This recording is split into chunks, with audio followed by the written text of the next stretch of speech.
আসসালামু আলাইকুম। আপনারা একটু লক্ষ্য করলে হয়তো বুঝতে পারবেন যে আমার ছাগলগুলো দিন, দিন শুকিয়ে যাচ্ছে। আপনাদের যাদের ছাগল আমার মতো দুর্বল হয়ে যাচ্ছে কিংবা শুকিয়ে যাচ্ছে কিংবা অসুস্থ হচ্ছে, আশা করি আপনাদের অনেক বেশি কাজে আসবে ভিডিওটি। প্রথমত আল্লাহর কাছে লাখো কোটি শুকরিয়া যে আমার আশেপাশে যারা খামারে আছে কিংবা যারা টুকটাক ছাগল পালন করে আমি খোঁজখবর নিয়ে দেখছি যে বেশিরভাগই খামারের মধ্যে কিংবা যারা টুকটাক ছাগল পালন করে তাদের ঘরের মধ্যে অধিকাংশ ছাগল মারা গেছে কিংবা ছাগল বিলুপ্তির পথে। একটা জিনিস সবসময় মাথায় রাখবেন, আপনার আশেপাশে খামারে যদি ছাগল মারা যায় রোগ আক্রান্ত হয়ে আপনার খামারের মধ্যে একটু হলেও এফেক্ট হবে।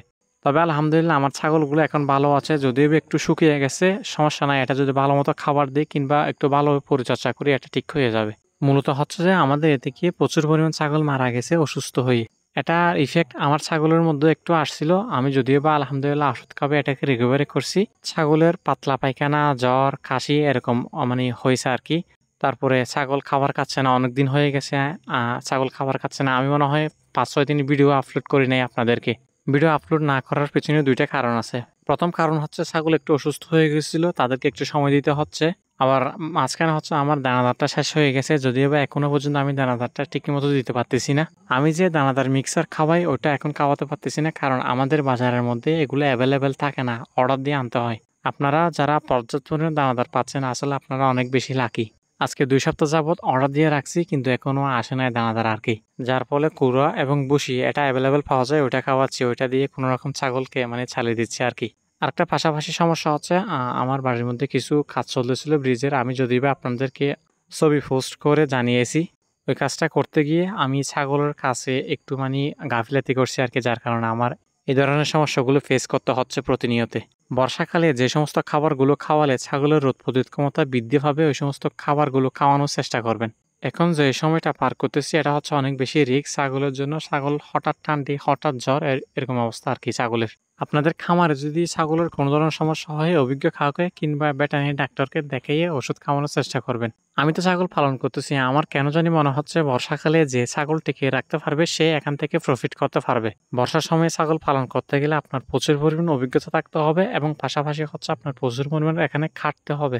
না হয় এই সেক্টরে আপনারা অনেক বেশি ফেসও হয়ে থাকবেন, আর না হয় এখানে আপনারা লস করবেন, প্রফিট তো অনেক দূরের কথা। আরেকটা জিনিস যেটা আমি নিজে শিখতে পারলাম স্পেশালি সেটা হচ্ছে আপনার যখন প্রচুর পরিমাণ বৃষ্টি হয় তখন হচ্ছে আপনার ওই কাঁচা ঘাস খাওয়ালে ছাগল পাতলা পায়খানা করে।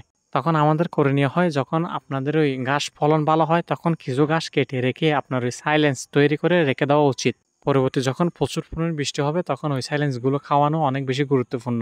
এতে আপনার ছাগল অনেক বেশি সুস্থ থাকবে। এই সময় এসে আমি একটা কাজ করব, আপনারা চাইলে করতে পারেন। যে ছাগলগুলো অতিরিক্ত অসুস্থ হয়েছে কিংবা আপনি কোনোভাবে রিকভারি করাতে পারতেছেন না ওই ছাগলগুলো খুব সহজভাবে আপনারা চাইলে ছেড়ে দিতে পারবেন। ওইগুলোর পিছনে ট্রিটমেন্ট যাবতে টাকা খরচ না করে ছেড়ে দেওয়াটা বেটার হবে, আমি যেটা মনে করি আর কি পার্সোনালি ভাবে।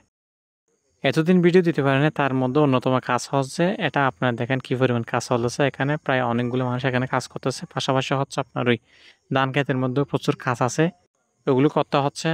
সব মিলিয়ে একটু মানে কষ্টের মধ্যে কিংবা একটু ওই আপনার ওই ঝামেলার মধ্যে দিন পার করতেছি, যার কারণে হয়তোবা ভিডিও করব করে আপনার ওই করা হচ্ছে না এরকম আর কি।